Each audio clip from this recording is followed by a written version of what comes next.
It is before dawn on a cold January morning in 1944. The sea is calm, but every soldier aboard the landing craft feels the unnatural silence that hangs over the water. No gunfire. No alarms.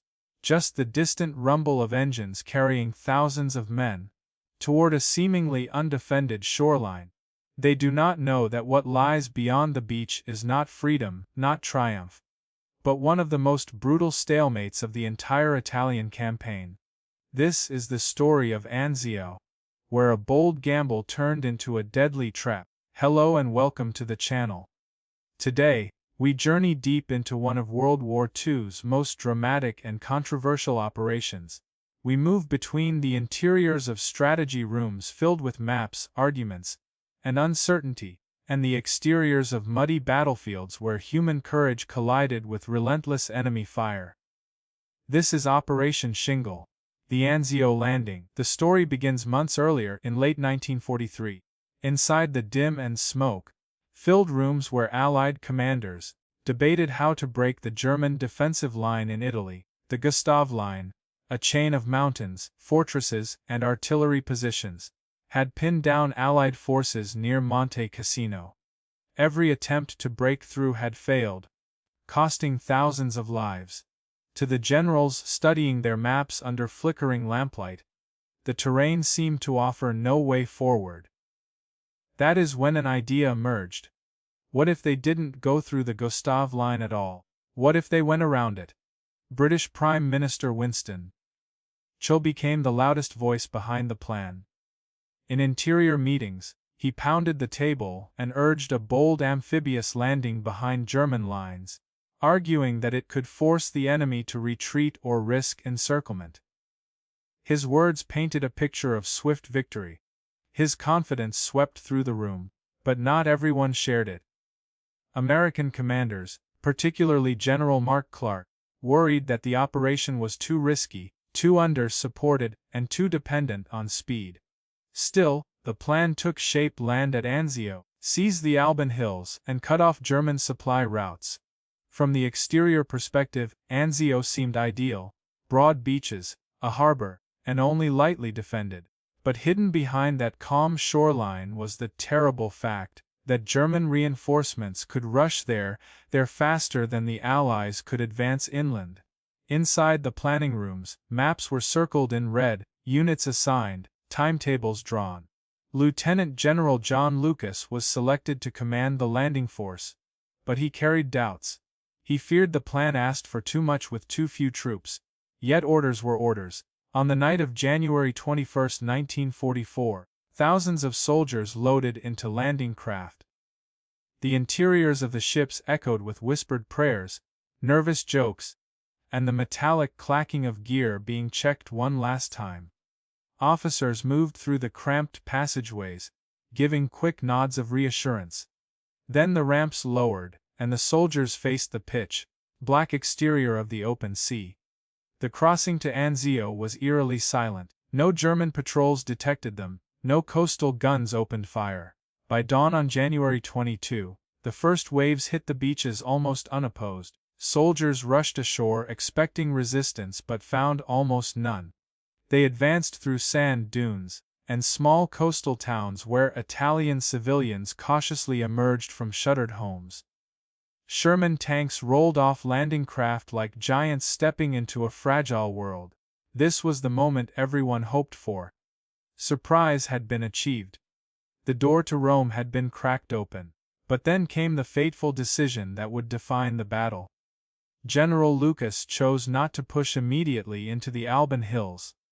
Instead, he consolidated the beachhead, built defenses, and waited for reinforcements. He feared a German counterattack, and he was right to fear it.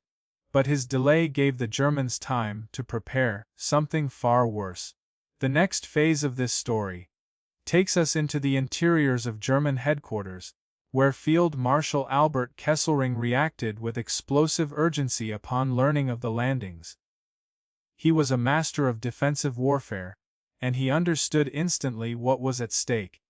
In tense meetings filled with rapid-fire German orders, he directed forces from every corner of central Italy toward Anzio: armor, infantry, Artillery, anything that could move, was sent racing along highways toward the coast.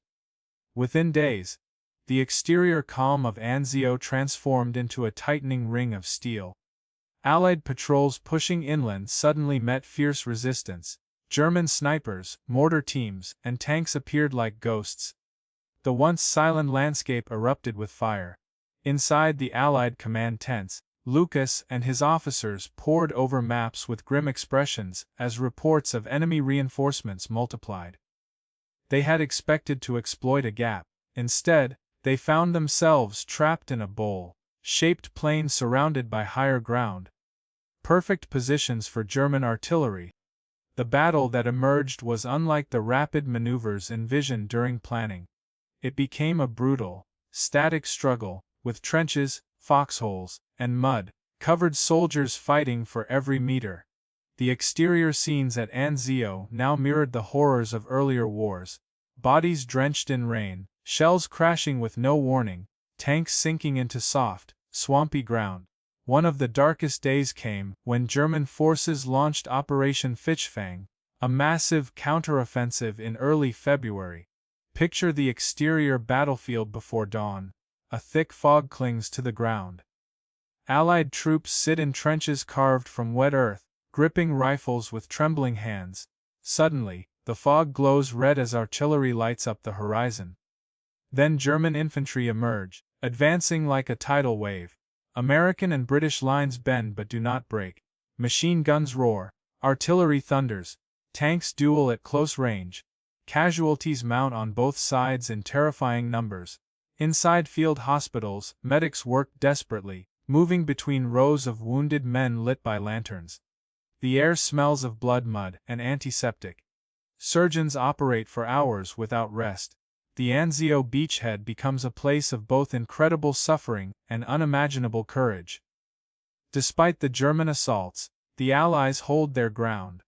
But progress is painfully slow. Rome, only 35 miles away, might as well have been on another continent. Soldiers joke grimly that Anzio stands for another name for hell. As the weeks drag on, Allied morale fluctuates. Letters from home are read by candlelight in dugouts, offering brief escapes from the nightmare outside. Soldiers share food, stories, and fears, forming bonds only possible under constant threat. The interior world of their thoughts becomes an anchor in the chaos. Then, slowly, the tide begins to turn. Reinforcements arrive. Artillery positions strengthen. Weather improves. A sense of determination grows. The Allies are no longer clinging to the beachhead. They are preparing to break out. The final part of this story shifts between interior planning and exterior execution as the Allies prepare for the decisive push. By late May 1944, the troops at Anzio have endured 4 months of relentless combat. Yet their spirits rise as armies attacking Cassino finally break through the Gustav Line to the south. The pressure on the Germans begins to crack. Inside high command tents, new orders are issued. The men at Anzio will strike toward the Alban Hills, cut off retreating German forces, and help capture Rome. The plan ignites excitement among soldiers who have waited months for the chance to move forward. On May 23, the breakout begins. The exterior landscape shakes with the largest artillery bombardment Anzio has ever seen. Allied guns fire thousands of shells, lighting the sky like a storm of fire. Infantry advance behind tanks, pushing through German defenses with renewed ferocity. Smoke rolls across fields, villages, and roads as the Allies climb higher ground step by step. German resistance is fierce, but their lines are stretched thin. The noose that once closed around the Allies now begins to snap. Inside German command, frustration and desperation rise. Kesselring orders counterattacks, but the damage is done. His forces are exhausted. By the end of May, the Allies surge forward, capturing Cisterna after brutal street fighting. Many of the Rangers who had been lost during a failed raid months earlier are silently remembered by surviving comrades passing through the ruins. The cost of Anzio is etched into every burned building, every crater, every cemetery. The final drive toward Rome accelerates. On June 4, Allied troops enter the Eternal City. Civilians fill the streets, cheering, waving flags, weeping with relief. After years of occupation, Rome is free. But for the soldiers who came from Anzio, the celebration carries a shadow. They remember the friends lost on the beaches, in the trenches, in the mud. They remember the months spent trapped under constant shelling. They remember the gamble that turned into a bloody stalemate before finally becoming a victory. Inside themselves, they carry the weight of what happened on that quiet shoreline back in January. The exterior world may see Rome as the triumph, but the men of Anzio know the truth. The real victory was simply surviving long enough to reach this moment. Operation Shingle remains one of the most debated operations of the Allied campaign, praised for its ambition, criticized for its execution, yet its legacy is undeniable. It pinned down German forces, contributed to the fall of Rome, and revealed the extraordinary resilience of the soldiers who fought there. And that is the story of the Anzio Landing. A story of bold ideas, brutal realities, human endurance, and the thin line between triumph and tragedy in the chaos of war.